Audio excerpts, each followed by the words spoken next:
শুরু করব আমাদের আজকের প্রথম নাটক। সেন্টার স্টেজের রঙ্গযাত্রা ৫ শিশু কিশোর নাট্যমেলার আজ দ্বিতীয় তথা শেষ দিন করেই আমাদের এবছরের এই নাট্যমেলার শিশু সদস্যদের নিয়ে আমাদের এই যাত্রা আমরা মনোনীত করেছি। আজ শুরুতেই তুলি। গতকাল থেকে আপনারা নিশ্চয়ই ইতিমধ্যে বুঝতে পেরে গেছেন যে কিভাবে নাট্যোৎসবকে আমরা সাজিয়েছিলাম। বহু স্কুল, বহু নাট্য সংস্থা তারা আমাদের মধ্যে যোগাযোগ করেছেন, আমরা তাদের থেকে মনোনীত করেছি। কারণ দুদিনব্যাপী নাট্যোৎসব হলেও সময়সীমা অনুযায়ী 2 থেকে 3টে স্কুল বা 2 থেকে 3টি দলের বেশি তো সময় দেওয়া যায় না। তো সেভাবেই আমাদের ভাবনা চিন্তাকে রাখতে হয়েছে।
আছে আমার গোপন কথা, সে কথাটা গোপন রয়েছে দূরের আকাশে।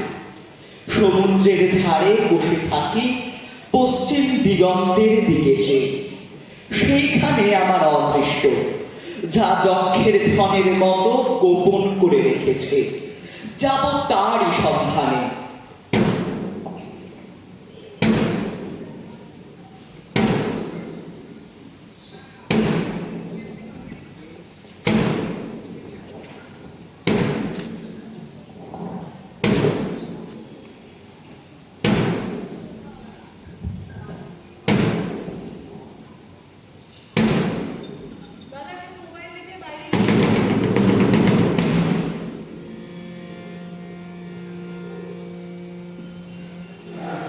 দেখি না কাণ্ডটা কি।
তোমাদের ওই ভরত দেখিস আজকাল চলন ঠিক থাকে না, একেবারে হুবহু মানুষের ভঙ্গি। তার পাশে কখন দাঁড়াতে হবে তারও সমস্তটা ভুল হয়ে যায়। পাড়ায় ঢিবি পড়ে গেছে, তাসের দেশে নাম ডোবালে। শুনেছি আমাদের নিন্দে রটিয়ে বেড়াচ্ছ, বলছো আমরা আচার খুইয়ে কোটবার বেলায় বসি, বসবার বেলায় উঠি। তা সত্যি কথা বলেছি, দোষ হয়েছে কি? আমি ভয় করি না কাউকে, তোমাদের মতো লুকোচুরি আমার স্বভাব নয়। ওই যে তোমাদের দহলা নিয়ে সেদিন আমাকে মানবী বলে টিটকারি দিতে এসেছিল, আমি তাকে স্পষ্ট জবাব দিয়েছি, তোমাদের তাসিনী হয়ে মরে থাকার চেয়ে মানবী হতে পারলে বেঁচে যেত। অত গুমর করো না গো, করো না। জানো তোমাকে যাতে ফেলবে বলে কথা উঠেছে, তাসের যাত্রা